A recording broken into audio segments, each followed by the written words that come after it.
Let's start this overview of the three branches of U.S. government with the legislative branch. Article 1 of the Constitution lays out the foundation for our legislative branch, which is our lawmaking branch of government, called the United States Congress. Out of the Constitution's 7 articles, Article 1 makes up the vast majority of the Constitution because it's so much more detailed than the others. In lieu of an all-powerful despot or monarch making the rules all by him or herself, we have a co-equal branch of elected representatives to make federal laws and to conduct government oversight. We have 2 branches of Congress, the House of Representatives and the Senate. Let's take a look at the House first. The House of Representatives is the lower chamber of Congress. It has 435 members that represent 435 districts spread throughout 50 states.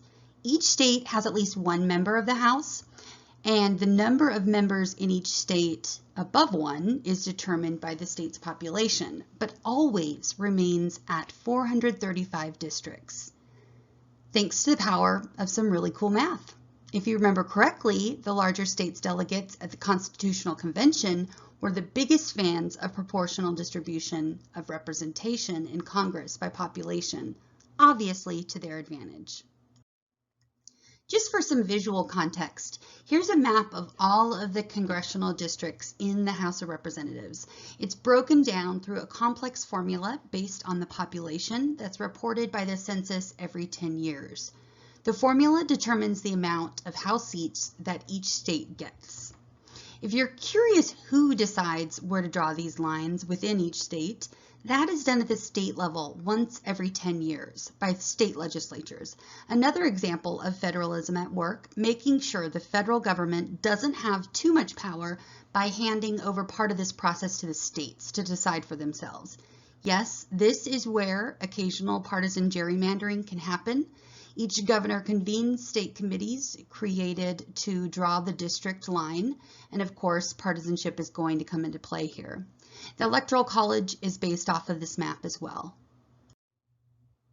Moving on to the Senate. The Senate has 100 members, 2 per state, regardless of population. If you watched an earlier lecture of mine, you know that this was one of the concessions to the smaller states at the Constitutional Convention in Philadelphia.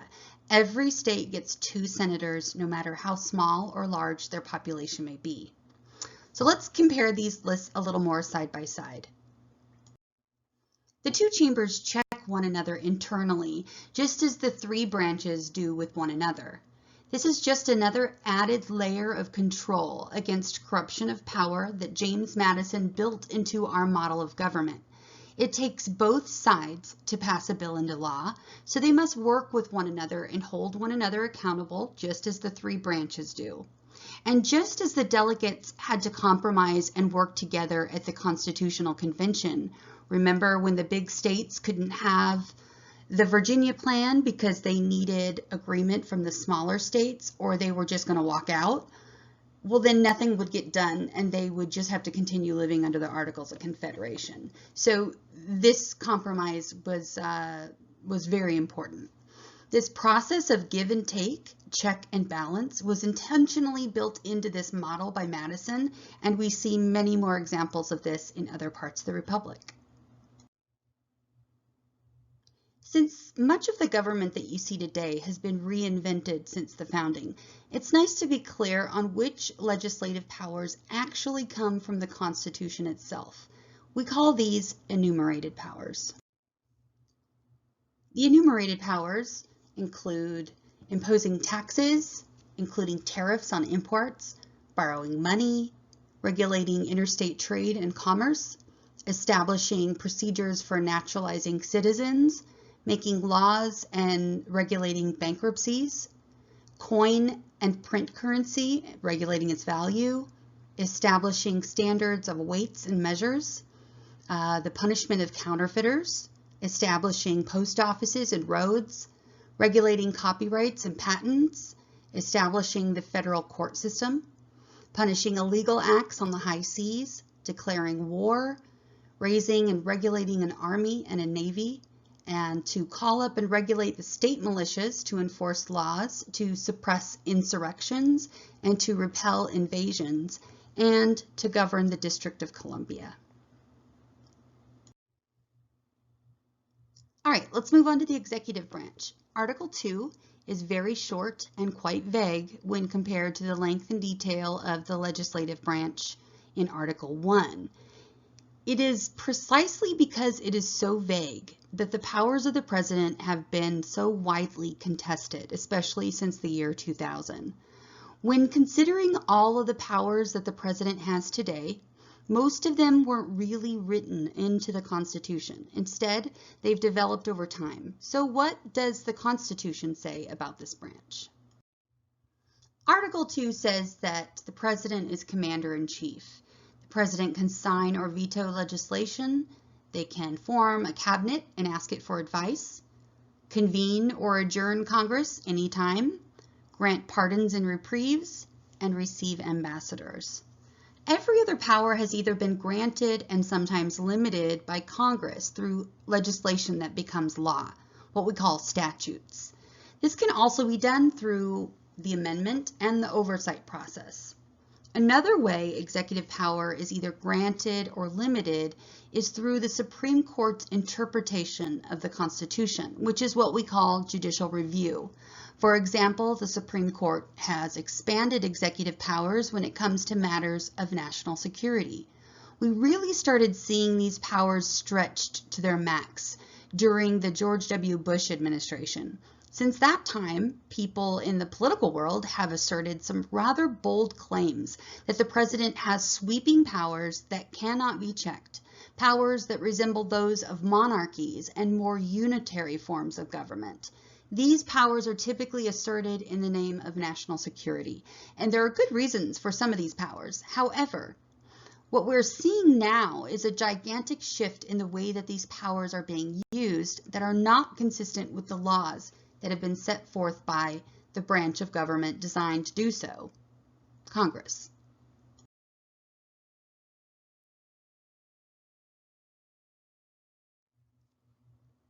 When we think of the executive branch, we think of the president, one guy.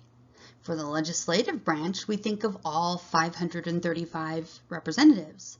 And for the courts, there are 9 justices on the Supreme Court alone. So at first glance, it seems as if the executive branch should be the smallest, right? I mean, there's the executive or the president, and he's only one guy, so of course it must be the smallest, right? Not even close. You've got to think of the executive branch as the bureaucracy of the government as well. The executive branch is by far the largest branch in terms of the number of people inside it and the budget. Around 5 million people work in the executive branch, and very few of them actually support the president directly. So this slide is a little bit of a roadmap. If you see here, there are 3 different portions. There's the executive office of the president, and you can see all of the different elements that has there. The cabinet, which is all of the executive departments and all of the sub-agencies under there, and then the bureaucracy itself is the collection of independent agencies that actually do the work of running the government. Boards, commissions, committees, and quasi-official agencies.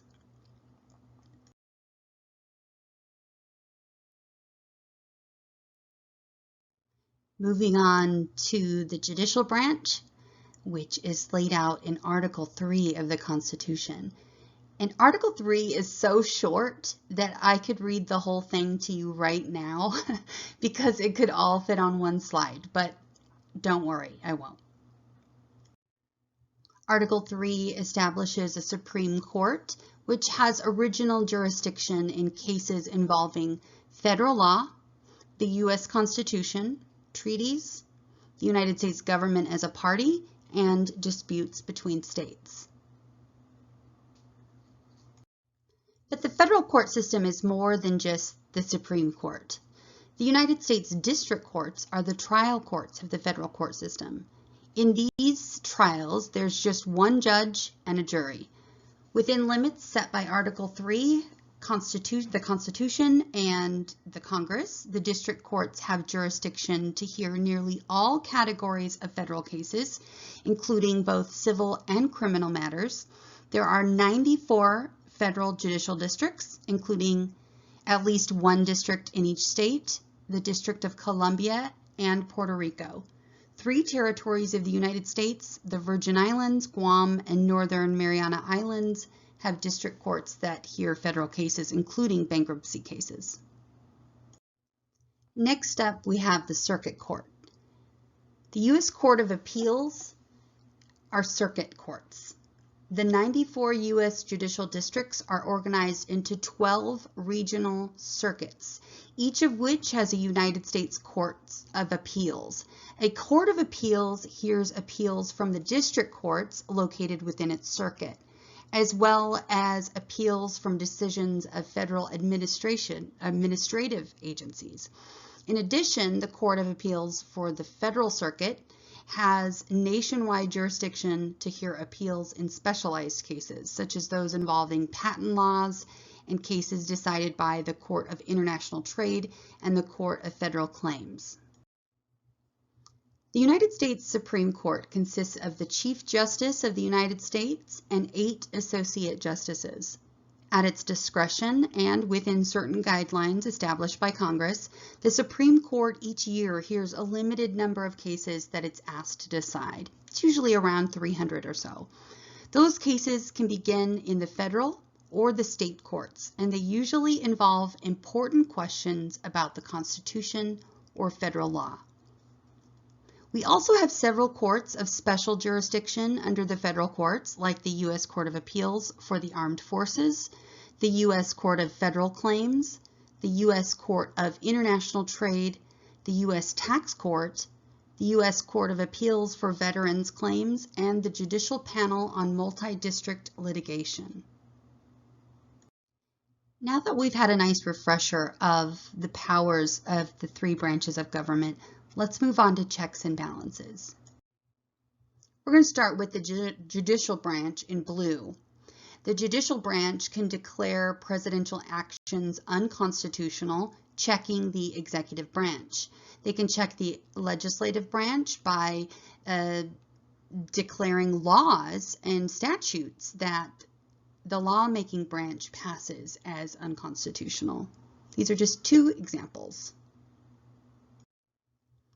Moving on to the legislative branch in green, we see that the legislative branch can check the judicial branch by rewriting laws to circumvent the court's decisions, by the Senate confirming federal judges that are appointed by the president, and by determining the number of judges. The legislative branch can check the executive branch by making legislation that can override presidential veto. They can impeach and remove a president. The Senate must confirm presidential appointments and consent to the president's treaties based on a 2/3 concurrence. And the legislative branch has the power of the purse, which is very powerful, and it provides funding for the president's programs and the president's agenda. Without that, there's not much the president can do to pay for his agenda. The executive branch in red here, these red arrows, can check the judicial branch by nominating federal judges.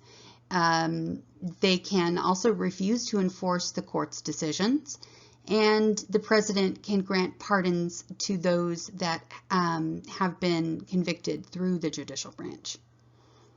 The executive branch can check the legislative branch by proposing laws through the president's agenda and can veto legislation.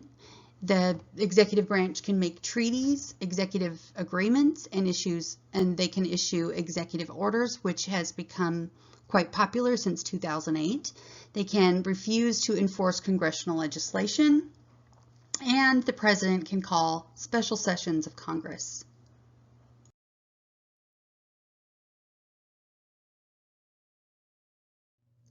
One internal check and balance in the judicial branch is the idea of having odd numbers of judges or justices on the courts. In the circuit courts, there are 3 judges in each court, and in the Supreme Court there are 9. And the reason why there are odd numbers like this instead of even numbers is to avoid there being a tie in a ruling.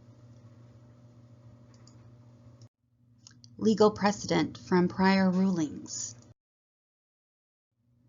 Lifetime judicial appointments are controversial, and they've been a topic of a lot of heated discussion recently.